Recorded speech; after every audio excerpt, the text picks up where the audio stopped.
네, 오늘 제목은 성령을 받은 사람의 태도라는 제목으로 사도행전 2장 37절에서 47절까지의 말씀 가지고 함께 나눠보도록 하겠습니다. 우리는 가끔 내가 정말 성령을 받은, 구원받은 사람이 맞는가? 이러한 질문을 한 적이 있을 것입니다. 이러할 때 우리는 어떠한 것을 체크해 보아야 할까요? 오늘 본문을 통해서 살펴보도록 하겠습니다. 오늘 배경은 누가복음과 사도행전 1장, 2장을 배경으로 보겠는데요. 사도행전은 다른 말로 성령행전이라고도 말을 하죠. 왜냐하면 약속하신 성령님이 오시고 나서부터 본격적인 성령의 권능과 능력이 일어나기 때문입니다. 그리고 그것이 지속이 되어 2000년이 지나 지금에 이르기까지 교회의 역사로 이루어졌기 때문입니다. 사도행전은 누가복음의 저자인 누가가 기록하였지요. 그래서 누가복음이 전편이라면 후편이 사도행전이라고 할 수도 있겠습니다. 누가복음이 예수님의 행적에 관한 기록이라면 사도행전은 성령을 받아 예수 그리스도의 부활을 증거하는 사도들과 제자들을 포함한 증인들의 행적이라고 볼 수가 있겠습니다. 성령의 나타나심이라고 볼 수가 있겠습니다. 그래서 그들은 성령이 말하게 하심을 따라 담대하게 순종을 했습니다. 그들은 이전에는 예수님이 십자가에 못 박혀 돌아가시자 다 도망가 버렸습니다. 그리고 수제자인 베드로를 포함한 10 제자들도 고기 잡으러 삶의 현장으로 가버렸습니다. 그랬던 그들이 성령을 받고 나자 어떻게 변했습니까? 다시 십자가에 처형되었던 예루살렘으로 돌아와, 즉 말해서 적진에 들어와 예수 그리스도의 부활을 담대하게 목숨을 내놓고 전하고 있는 것입니다. 그들이 부활하신 예수님을 만나지 못했다면 이러한 담대함이 있었겠습니까? 다 부활 생명이신 성령님이 하신 일입니다. 그래서 내가 정말 성령을 받은 사람이 맞는가를 체크해 보려면은 첫째로 마음에 찔림이 있어 어찌할꼬 하는가, 이거를 체크해 봐요. 마음에 찔림이 있는가? 말씀을 들을 때에 마음에 찔림이 있는가? 그리고 통회하며 어찌할꼬, 이러한 자복하는 마음이 있는가라는 것입니다. 37절을 보면은 그들이 이 말을 듣고 마음에 찔려 베드로와 다른 사도들에게 물어 이르되 형제들아 우리가 어찌할꼬 하거늘, 이렇게 기록하고 있습니다. 그러면은 그들이 어떤 말을 들었기에 이러한 반응을 합니까? 전단락 2장 14절에서 36절까지를 보면은 베드로의 설교 장면이 나옵니다. 거기에서 베드로는 구약을 풀어 설명하면서 너희가 죽인 예수가 메시아가 맞다, 이렇게 설교를 합니다. 이스라엘 백성들은 지금도 유대교는 예수님을 메시아로 인정을 하지 않고 유일신 하나님만 믿는다고 하고 있죠. 그래서 지금도 메시아를 기다리고 있습니다. 그래서 그들은 그 당시에도 예수를 신성모독죄로 십자가에 못 박아 죽여버린 것입니다. 그것을 베드로는 설교를 통해 깨닫게 해준 것입니다. 그래서 베드로는 구약의 요엘 선지자와 다윗을 예로 들어 설명을 해 주었습니다.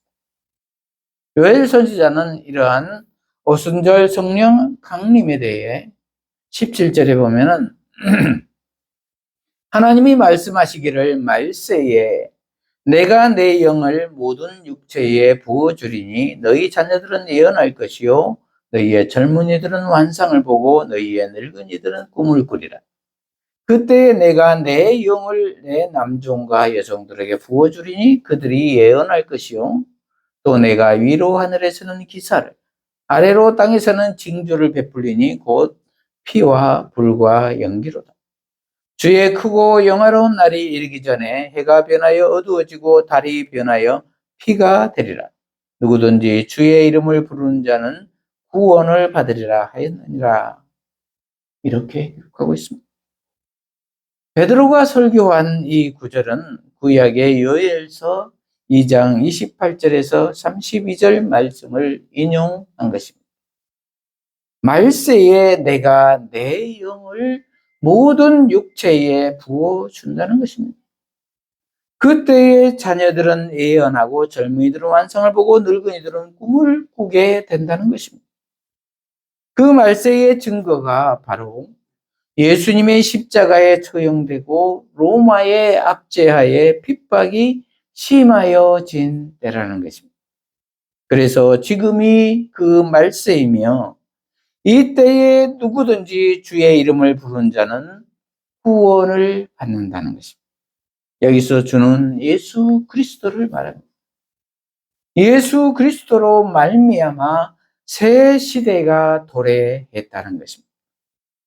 그래서 사도행전 2장 1절에서 4절을 보면 오순절 날이 이름에 그들이 한 곳에 모였더니 호련히 하늘로부터 급하고 강한 바람 같은 소리가 있어 그들이 앉은 온 집에 가득하며 마치 불의 혀처럼 갈라지는 것들이 그들에게 보여 각 사람이 하나씩 임하여 있더니 그들이 다 성령의 충만함을 받고 성령이 말하게 하심을 따라 다른 언어들로 말하기를 시작하니라. 이렇게 기록하고 있습니다. 오순절 날에 그들이 한 곳에 모인 이유는 부활하신 예수님을 만난 증인들이 약속하신 성령을 기다리고 있었기 때문입니다. 그때에 성령이 강림한 것입니다. 그러자 그들이 다 성령 충만함을 받고 각 나라 방언들로 말하기 시작한 것입니다. 이 성령 사건을 사도행전 2장 22절에서 24절에서는 베드로는 예수 그리스도와 연결하여 설교합니다. 22절부터 보면은 이스라엘 사람들아 이 말을 들으라.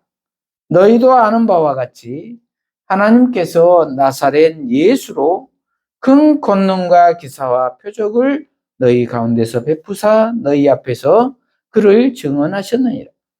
그가 하나님께서 정하신 뜻과 미리 하신 대로 내준 바 되었거늘 너희가 법 없는 자들의 손을 빌려 못 박아 죽였으나 하나님께서 그를 사망의 고통에서 풀어 살리셨으니 이는 그가 사망에 매여 있을 수 없었음이라. 이렇게 기록하고 있습니다. 너희가 십자가에 못 박아 죽인 예수가 우리가 기다렸던 구원자 메시아다라는 것입니다. 그리고 그 메시아는 다시 살아나셨다는 것입니다. 구약의 선지자 요엘의 예언이 성취된 사건이라는 것입니다. 그리고 그 다음에 다윗을 예를 들어 설명을 합니다. 25절에서 28절에 보면은 다윗이 그를 가리켜 이르되 내가 항상 내 앞에 계신 주를 배웠으며 나로 요동하지 않게 하기 위하여 그가 내 우편에 계시도다. 그러므로 내 마음이 기뻐하였고 내 혀도 즐거워하였으며 육체도 희망에 거하리니 이는 내 영혼을 음부에 버리지 아니하시며 주의 거룩한 자로 썩음을 당하지 않게 하실 것이미로다. 주께서 생명의 길을 내게 보이셨으니 주 앞에서 내게 기쁨이 충만하게 하시리로다 하였으므로 이렇게 기록하고 있습니다. 이 구절은 시편 16편 8절에서 11절을 인용한 것이죠. 이렇듯 다윗의 자손으로 오신 예수를 1000년 전에 다윗이 보았다는 것입니다. 그는 생명의 길을 보이셨다는 것입니다. 그리고 주님이 기쁨을 충만하게 하실 것이라는 것입니다. 그러면서 베드로는 다윗을 예수와 연결하여 설교합니다. 29절부터 보면은 형제들아 내가 조상 다윗에 대하여 담대히 말할 수 있노니 다윗이 죽어 장사되어 그 묘가 오늘까지 우리 중에 있도다. 그런 선지자라 하나님이 이미 맹세하사 그 자손 중에서 한 사람을 그 위에 앉게 하리라 하심을 알고 미리 본고로 그리스도의 부활을 말하되 그가 음부에 버림이 되지 않고 그의 육신이 썩음을 당하지 아니하시리라 하더니 이 예수를 하나님이 살리신지라 우리가 이 일의 증인이로다. 하나님이 오른손에 예수를 높이심에 그가 약속하신 성령을 아버지께서 받아서 너희가 보고 듣는 이것을 부어주셨느니라. 다윗은 하늘에 올라가지 못하였으나 친히 말하여 이르되 주께서 내 주에게 말씀하시기를 내가 내 원수로 내 발등상이 되기 하기까지 너는 내 우편에 앉아 있으라 하셨도다 하였으니 그런즉 이스라엘 온 집은 확실히 알지니 너희가 십자가에 못 박은 이 예수를 하나님이 주와 그리스도가 되게 하셨느니라. 이렇게 설교를 합니다. 구약의 예언이 성취가 되었다는 것입니다. 이 예수가 다윗의 자손으로 왔다는 것입니다. 그리고 우리에게 주와 그리스도가 되게 하셨다는 것입니다. 구원자가 되게 하셨다는 것입니다. 아주 잘 풀어서 설명을 해 준 것입니다. 말씀을 풀어 설명을 해 준 것입니다. 그렇습니다. 이렇듯 성령의 임재는 무슨 특별한 현상이 아니라는 것입니다. 먼저 마음의 찔림으로부터 온다는 것입니다. 그리고 회개가 일어나게 한다는 것입니다. 그러자 그들이 마음이 찔림이 있어 어찌할꼬 가슴을 치고 통곡을 한 것입니다. 그리고 41절을 보면은 3,000명이 회개하며 세례를 받았습니다. 저와 여러분은 복음을 들을 때에 마음에 찔림이 있으십니까? 어찌할꼬라는 통곡이 있으십니까? 그러나 성령이 임재해도 두 가지 반응이 나온다는 것입니다. 첫째는 마음에 찔려 통곡하는 사람이 있는가 하면은 그들을 비꼬아 술에 취했다라고 조롱하는 이들도 있다는 것입니다. 2장 13절에 보면은 성령이 강림하자 사람들이 각 나라 방언으로 말하자 어떤 이들은 조롱하여 이르되 그들이 술에 취하였다 하더라. 이렇게 기록하고 있습니다. 사탄이 가라지를 뿌려놓은 것입니다. 저와 여러분은 마음에 찔림이 올 때, 하나님의 큰 일들이 일어날 때 어떠한 생각이 드십니까? 찔림이 있으시기를 축복합니다. 그러할 때 회개가 일어나기 때문입니다. 그런데 그들은 왜 이렇게 마음이 찔리고 통곡을 합니까? 구원자 메시아 예수를 죽인 죄 때문에 그렇습니다. 그런데 저와 여러분도 내가 왜 예수를 죽인 자냐? 나는 예수를 죽인 적이 없다. 이렇게 말할지도 모르겠습니다. 그러나 예수를 모른다고 하고 예수가 나의 주인이 되어 있지 않는 상태가 곧 예수를 죽인 거나 다름없다는 것입니다. 왜냐하면 예수가 주인이 되어 있지 않으면 인간은 본질상 진노의 자녀로 육신의 정욕, 안목의 정욕, 이생의 자랑에 다 노출되어 있기 때문입니다. 이것은 다 하나님께로부터 온 것이 아니라 세상으로부터 왔다고 요한일서 2장 16절에 말씀하고 있기 때문입니다. 그래서 종교 지도자들은 알고도 기득권 유지를 위해서 예수를 죽이는 데에 앞장섰고, 또 군중들은 모르고도 죽이자고 했습니다. 그래서 무지가 곧 죄라고도 하지요. 사람을 죽여놓고 몰라서 그랬다고 하면 용서가 되겠습니까?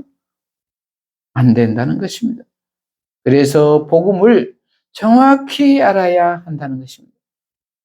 그러면은 마음에 찔림이 있을 때 어떻게 해야 하겠습니까? 둘째로 회개하여 예수 이름으로 세례를 받으라라는 것입니다. 오늘 본문 38절부터 보면은 베드로가 이르되 너희가 회개하여 각각 예수 그리스도의 이름으로 세례를 받고 죄 사함을 받으라. 그리하면 성령의 선물을 받으리니, 이렇게 기록하고 있습니다. 마음에 찔림이 있다면 즉시 회개하라는 것입니다. 그리고 죄 사함을 받으라는 것입니다. 그래야 성령을 선물로 받는다는 것입니다. 회개라는 것은 뉘우치기만 한 것이 아니라, 뉘우칠 뿐만이 아니라 되돌아오는 것까지를 말합니다. 그만큼 잘못 갔으면 다시 잘못 간 만큼 되돌아와야 한다는 말입니다. 삶의 실천을 이야기하고 있는 것이지요. 그러므로 성령을 받았다고 하면서, 구원을 받았다고 하면서 삶의 변화가 없으면 정말 내가 성령을 받았는가, 구원을 받았는가를 점검해 봐야 한다는 말입니다. 그리고 삶의 행실만 고치는 것만이 아니라 예수 이름으로 세례를 받아야 한다는 것입니다.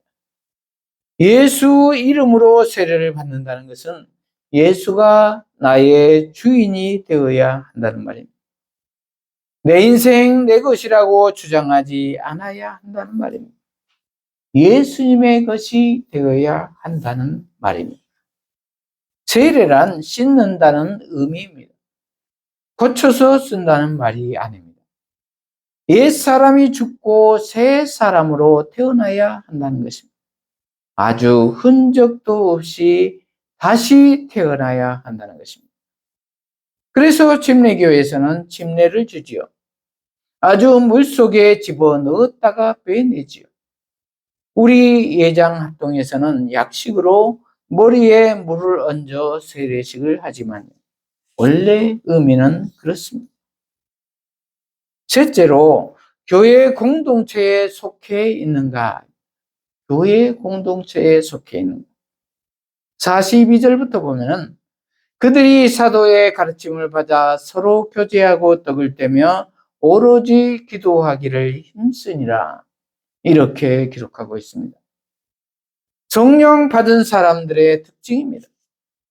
교회 공동체에 속해서 사도의 가르침을 받아 서로 교제하고 떡을 떼며 기도하기를 힘쓴다는 것입니다. 왜 그럴까요? 우리의 육신의 연약함을 알기 때문이고 성장해 가야 하기 때문이라는 것을 알기 때문입니다. 우리가 변하여 새 사람이 되었다고는 하지만 이 세상은 여전히 우는 사자와 같이 삼킬 자를 찾고 다니는 악한 사탄 마귀가 공존하고 있기 때문이라는 것입니다. 그러므로 사도의 지속적인 가르침을 통하여 성경을 바르게 알고 성장해 가야 한다는 것입니다. 그러므로 성도의 교제가 필수라는 것입니다. 왜냐하면 함께하는 삼겹줄은 끊어지지 않기 때문입니다. 그리고 44절, 믿는 사람이 다 함께 있어 모든 물건을 서로 통용하고 또 재산과 소유를 팔아 각 사람의 필요를 따라 나눠주며 날마다 마음을 같이하여 성전에 모이기를 힘쓰고 집에서 떡을 떼며 기쁨과 순전한 마음으로 음식을 먹고 하나님을 찬미하며 또 온 백성에게 징송을 받으니 주께서 구원받은 사람을 날마다 더하게 하시니라. 이렇게 기록하고 있습니다. 유무상통한다는 말입니다. 그러나 모든 재산을 다 팔아서 바치고 공동생활을 하라는 것은 아닙니다. 여기에서 말하는 것은 나누며 살아야 한다는 말입니다. 그런데 어떤 이단 종파들은 온 재산을 다 팔아 공동체에 바쳐야 한다고 합니다. 현혹되어서는 안 될 것입니다. 그리고 날마다 마음을 같이하여 성전에 모이기를 힘쓴다고 했습니다. 저와 여러분은 모이기를 힘쓰고 계십니까? 힘쓴다는 것은 안 되기 때문에 힘쓴다는 것일 것입니다. 그만큼 모이기가 힘들다는 것이죠. 왜냐하면 다 각자 자기 일이 우선하기 때문일 것입니다. 그러나 힘써야 한다는 것은 그만큼 모이는 것이 중요하기 때문이라는 것입니다.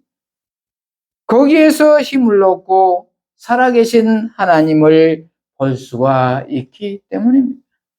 그리고 순전한 마음으로 집에서 떡을 떼며 기쁨을 나눈다고 했습니다. 가정교회의 사랑의 모습이지요. 그러할 때 온 백성에게 칭송을 받았다고 했습니다. 그리스도인 공동체는 이렇게 모든 사람들에게 칭송을 받아야 할 줄로 믿습니다. 욕을 들어서는 안 될 줄로 믿습니다. 그러할 때 주께서 구원받은 사람을 날마다 더하게 하신다는 것입니다. 이러한 모습들이 연장선상이 되어 2000년이 지난 오늘날까지 복음이 전파되어 기독교 역사가 되었습니다. 저와 여러분은 어떻습니까? 혹시 가나안 성도는 아니십니까? 거꾸로 안나가 성도 말입니다. 그러나 홀로 떨어져 있으면 신앙을 지탱하기가 어렵다는 것입니다. 왜냐하면 사탄의 타겟이 되기 때문입니다. 홀로 떨어진 디어를 아말렉 군사들이 공격한 것을 볼 수가 있습니다. 동물들도 마찬가지입니다. 뒤처진 새끼들이 야수의 대상이 된 것을 볼 수가 있습니다. 그러므로 반드시 교회 공동체에 속해서 성장해야 할 줄로 믿습니다. 보이지 않는 하나님을 볼 수 있는 길은 성도의 서로의 모습을 통해서 하나님의 모습을 볼 수가 있기 때문입니다. 기쁠 때나 슬픈 일을 통해서 더욱더 깊은 성숙을 갖게 하는 하나님의 깊은 섭리를 깨닫게 되기 때문일 것입니다. 말씀을 마무리합니다.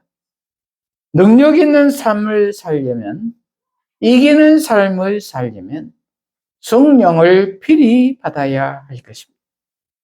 저와 여러분은 성령을 받으셨습니까?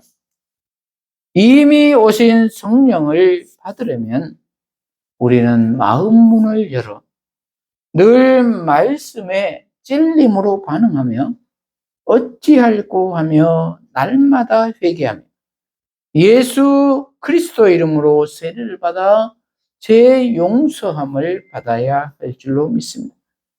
그리하여 예수님 안에서 성령 충만하여 예수로 살아야 할 것입니다. 그리하여 교회 공동체 안에서 모이기를 힘쓰며 사람과 섬김의 삶을 살아야 할 줄로 믿습니다. 이러한 우리 모두가 되시기를 축복합니다. 기도하십시다.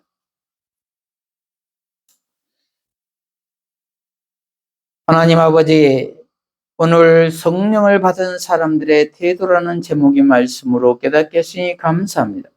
우리 모두가 성령 받은 자의 삶을 살기 위해서 말씀에 찔림으로 반응하게 하시고 회개에 합당한 열매를 맺게 하시고 예수 그리스도로 말미암아 죄 사함 받고 세례를 받게 하셔서 예수가 머리가 되신 교회 공동체 안에서 사람과 섬김의 삶을 삶으로 지금 하나님 나라를 누리며 사는 복된 삶이 되게 하여 주시옵소서. 예수님 이름으로 기도합니다. 아멘.